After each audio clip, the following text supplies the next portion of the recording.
Salut tout le monde, c'est Romain, on se retrouve une nouvelle fois avec Florian. Vous avez adoré la précédente vidéo, on réagit aux effets spéciaux. Comme d'hab, c'est Augustin qui a préparé le jeu, on est au courant de rien. Toi un petit peu ou même pas du tout? Même pas. Bon, j'espère que tu vas nous apprendre autant de choses que dans l'épisode 1.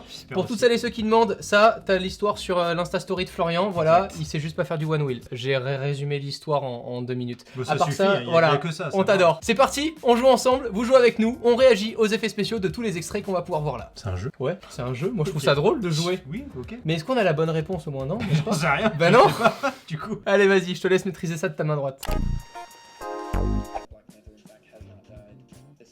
Ça m'énerve, ça me... Déjà ça me fait chier, je suis en train de me battre depuis tout à l'heure pour pas derrière, il n'y a pas de feu, il n'y a rien du tout quoi. Donc ils ont tout rajouté. Ouais, ça c'est le fameux compositing dont on parlait je crois la dernière fois. Tu mets différents éléments de décor, l'un par-dessus l'autre, l'un mélangé avec l'autre en gros, et ça te crée un décor entier. On en parlait la dernière fois, c'est surtout pour une question de moyens. Ça coûte beaucoup moins cher de tout tourner sur le même plateau si on a des scènes un peu waouh à faire et après les faire en post-production plutôt que de louer, j'en sais rien moi, une navette pour aller sur Mars, pour avoir le vrai décor de Mars par exemple. Non mais même là on voit que dans la scène finale il y avait du feu. Juste faire ça en tournage réel, c'est avoir plein de règles de sécurité, avoir un mec spécialisé là-dedans. Je rigole parce que j'imagine un mec sur le plateau qui a pour mission avec le petit fouet, tu sais, du feu. Faut que ça aille par là. Ok, suivant. Les stunts. Ok, donc là c'est vraiment des cascadeurs spécialisés qui font ces scènes-là.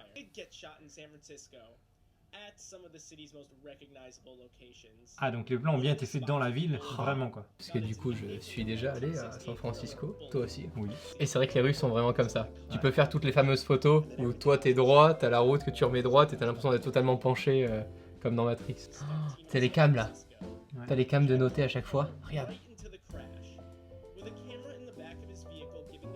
Tout ça, ça s'est vraiment passé. Alors, il y a vraiment 2 véhicules qui se sont crashés volontairement pour... Tu sais si dans les films comme ça, c'est des vrais véhicules ou c'est des répliques avec uniquement une carrosserie? Moi, j'en sais rien, mais j'aurais tendance à dire que oui, c'est des voitures où il y a rien dedans et c'est juste la carrosserie et ils vont pas aller perdre des voitures toutes neuves pour ça. Quoi.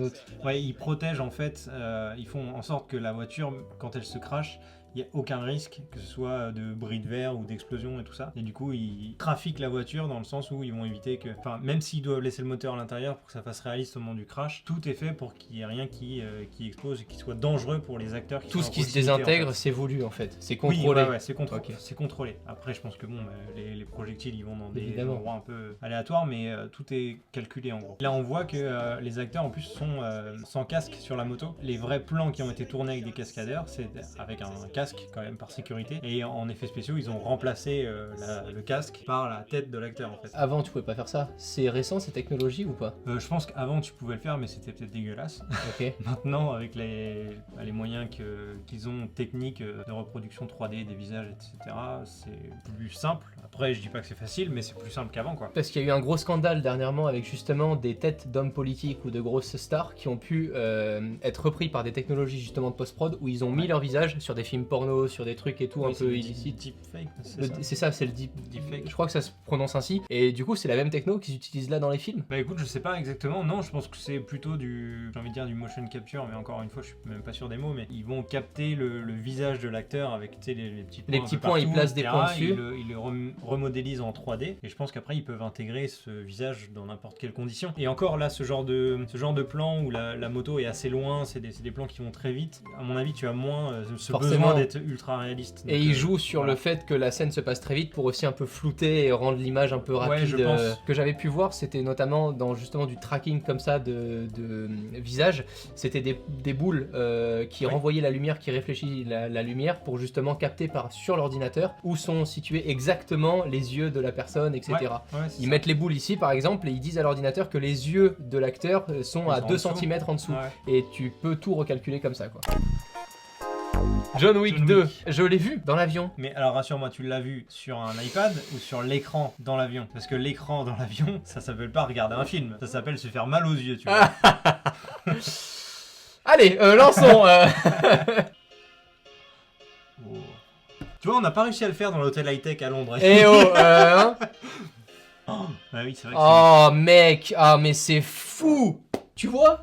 Tu vois quoi? Tu vois l'hôtel high-tech à Londres où il y avait que des miroirs dans la salle de bain, bah il fallait aussi faire ça. Bah c'est facile. Fallait calculer point par point où tu te trouvais et le remplacer. Ouais. Mais moi je me demande par quoi ils le remplacent puisqu'ils peuvent pas avoir le même plan sans la personne. Comment ils font à recréer un faux reflet? Parce que tu vois, quand t'as ce plan là avec la caméra qui est face au miroir, tu ne pourras jamais avoir ce plan là sans le mec puisque le but c'est de l'enlever quoi. Y a rien derrière. Je suis en train de réfléchir.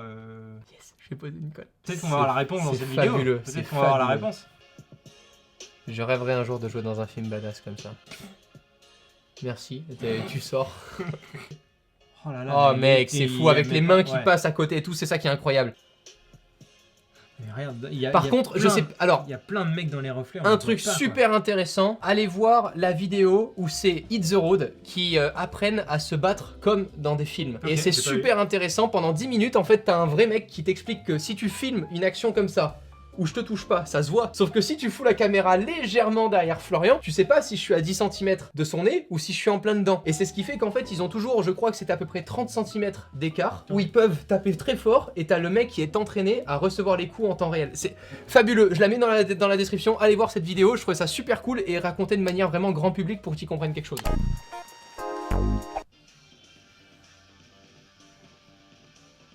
J'ai beaucoup aimé ce film. Dis-moi que t'as vu les Rocky avant quand même. J'ai beaucoup aimé ce film. Mais non, mais les Rocky, c'est la base, mec. Ils ont recréé le stade. Tu crois qu'ils ont rajouté les muscles aussi ou pas? Non, ça non. Et dépendant des acteurs, c'est ce qui est fabuleux aussi, c'est la transformation humainement parlant, suivant les tournages. Il y a des transformations, je crois que c'est Henry Hardis qui avait traité un sujet comme ça, où il montrait en 6 mois comment un acteur pouvait prendre 50 kilos ou en perdre 50 kilos pour faire un anorexique en fait dans un film. C'est impressionnant. On a quand même l'impression qu'ils se tapent bien, hein. Ah, tu vois? C'est rajouté. Ah, incroyable, ils ont modifié la trajectoire de son bras. C'est là où tu vois le jeu d'acteur parce que c'est tellement pas la même chose de jouer, même pour de faux, avec un vrai public autour où t'as l'impression de te croire vraiment à la place du boxeur. Là, t'as quoi? T'as Stéphanie la maquilleuse, t'as Jean-Charles avec qui tu vas passer à la compta après, ils sont à côté de... Enfin, c'est peut-être pas aussi tu vois, aussi brut, mais vraiment, à ce point-là, on a vu tout à l'heure sur le fond vert, il y avait une trentaine de personnes autour. Il faut te mettre quand même dans l'ambiance, d'être le mec qui est vu par 10 000 personnes dans un stade, tu vois. Bah, ce qui fait les bons acteurs. C'est ça qui fait que je jouerai jamais dans un film comme ça. X-Men Apocalypse, toujours pas vu, hein. Je sens qu'Augustin n'a pas du tout les mêmes goûts. C'est Apocalypse ou Apocalypse, il a oublié un P. On lui dit ou pas? Ouais, on va lui dire. Ouais, ok. C'est fait. Augustin. On va le laisser au montage. Pouah, ça j'adore. Ça mec, j'adore quand ça part sur de la slow-mo comme ça, c'est incroyable. C'est exactement les mêmes effets qu'il y a dans les démos LG. La suspension du temps, elle est tellement ouf. Oh, ça me passionne, mec. Y'a rien à dire, vous avez vu, on met pas sur pause depuis tout à l'heure. De toute façon, on n'y comprend rien, on est... Oh. En fait, c'est que c'est beau, c'est vraiment beau, en fait. Là, j'avais vu ce plan-là, j'avais pas vu du tout, c'est trop bien. C'est incroyable, mec. Incroyable. Je sais même pas comment réagir à ça, tellement c'est ouf. Et c'est quoi? C'est que de la construction de A à Z, c'est comme dessiner un dessin animé en fait. En fait, je sais même pas si les personnages ont été juste recréés en 3D, figés, et puis après c'est animé, etc. Ou est-ce qu'ils ont posé, ils ont fait vraiment les personnes figées pendant les 3 secondes de plan où ils sont fixes, et ensuite ils ont été transformés en personnages 3D pour le reste. Je peux pas répondre, mais j'aimerais trop juste poser les questions aux gens qui ont fait ça. Je suis sûr qu'il y en a plein qui travaillent dans ce milieu-là et c'est intéressant dans ces vidéos-là. Honnêtement, si c'est un email sérieux, je le dis parce que je sais que je vois au moins les emails. Il y en a beaucoup à qui je réponds automatiquement en mode je suis pas intéressé, etc. parce que j'ai pas le temps de tout traiter. Mais s'il y a 1 ou 2 mails vraiment intéressants avec un lien avec une entreprise officielle, etc. dans ce mail-là, qui veut nous accorder un petit peu de son temps pour qu'on comprenne mieux ça et qu'on puisse le retraiter en vidéo, avec grand plaisir. X-Men Apoc... Ah non. Ah, attends, là ils expliquent du coup? Ah, attends, si ils expliquent là, c'est trop bien, mec. Tu penses? On a l'explication. Ah, je suis trop content, c'est l'ascenseur émotionnel. J'étais en mode pourvu qu'il y ait des gens qui nous répondent, et là je suis en mode oh trop bien, on a la réponse. Tout est en fond vert. Oh là là, mais mec. Tu crois qu'ils tapent genre laser PNG sur Google? Non, pas trop, non. Ah, donc il y avait absolument pas de château, quoi. Ils ont tout recréé. Donc oui, ça évidemment 3D, ok, nickel. circuit. Oh là ok, là. tout ça c'était fond vert, un circuit, ok. Ouais, ils doivent recréer exactement le même circuit oui. sur fond vert pour que tu sois à la même hauteur, etc. C'est là où, même si moi ça me plaisait vachement, je sais qu'en étant étudiant et tout là-dedans, même si aujourd'hui on fait des choses 10 fois plus simples, 10 000 fois plus simples, vraiment c'est tellement pour moi plus un kiff que de faire des choses simples, mais de tout maîtriser à petit peu près dans la branche de la production, de poster ça sur ma chaîne et d'avoir les retours des gens qui regardent en direct. Ouais. Là c'est vrai que ça m'aurait vachement plu de savoir le faire, de dire tu vois ça je sais le faire, mais de toute façon les gens autour de moi n'auraient tellement, enfin ça leur paraîtrait tellement abstrait que je pense que c'est très dur d'avoir de la reconnaissance dans ce boulot là. C'est ça qui doit pour moi être très dur. Encore une fois je ne connais pas ce métier, je veux surtout pas tu vois être négatif ou autre, c'est fabuleux à voir, mais tu vois il n'y a pas une seule seconde depuis tout à l'heure où on sait qui est derrière l'ordinateur en train de, alors qu'on est ébahi et on n'a aucune idée de qui est la personne. J'admire tous les mecs qui peuvent bosser sur ce genre de projet. Et pour moi ça me frustrerait de ouf, tu vois, parce que j'ai besoin, je pense, dans mon ego, d'avoir un petit peu de reconnaissance. Oh regarde mec, ils ont rajouté le chien, mais mec, c'est fou. Quand vous regardez maintenant la vidéo où il y a Florian qui peut être avec moi face caméra, alors que d'habitude il peut monter aussi les vidéos et les produire, je trouve ça cool de toujours mettre un visage ou de savoir qui sont vraiment les personnes derrière. Et c'est ce qui me frustre beaucoup avec les films, c'est que les gens déjà se lèvent comme des gros connards à la fin du film au cinéma et ne regardent même pas qui l'a fait ou autre, c'est très rapide. Et il y a tellement de gens que t'es noyé quoi. Rien n'est fait pour qu'on ait envie de rester pendant un générique parce que c'est un texte avec un fond noir. Sauf pour les Marvel. Oui, mais est-ce que les gens lisent? Non, ils font le débrief du film alors qu'ils viennent de... c'est vrai. Alors que le générique vient de débuter, donc c'est un gros débat, mais c'est intéressant d'en parler, je trouve, parce que c'est des métiers pour moi qui sont pas du tout assez reconnus, et c'est là où même ma proposition de tout à l'heure tient toujours. S'il y a des gens vraiment qui sont du métier, qui veulent être face caméra et en parler, trop intéressant, genre vraiment, contactez-moi si c'est un mail encore une fois vraiment bien construit, pro et tout, on trouvera le temps pour essayer d'en parler, vous allez être là, en fait, au milieu. Attends, on te fait de la place. Voilà, on fait de la place. Salut voilà, en fond vert, on met un fond vert derrière, on l'accroche. Crouching Tiger, un film asiatique avec de la baston. Merci pour Merci Augustin, vraiment. Heureusement qu'on a les infos parce qu'on serait mort là. Alors là c'est pas ouf, je trouve la façon dont elle a volé. Ouais voilà, bah, ça se voyait. Ça se voyait de ouf. Ils ont rajouté de la neige. Tiens attends, on va défier le monteur de cette vidéo. Parce que c'est ni Florian, ni moi qui montre la vidéo. Alors à partir de maintenant, il faut qu'on soit genre dans une ambiance très sombre. Comme s'il faisait un froid glacial, tu vois. Là on va parler un peu avec des voix très graves. Parce que on est vraiment impressionné de ce contenu.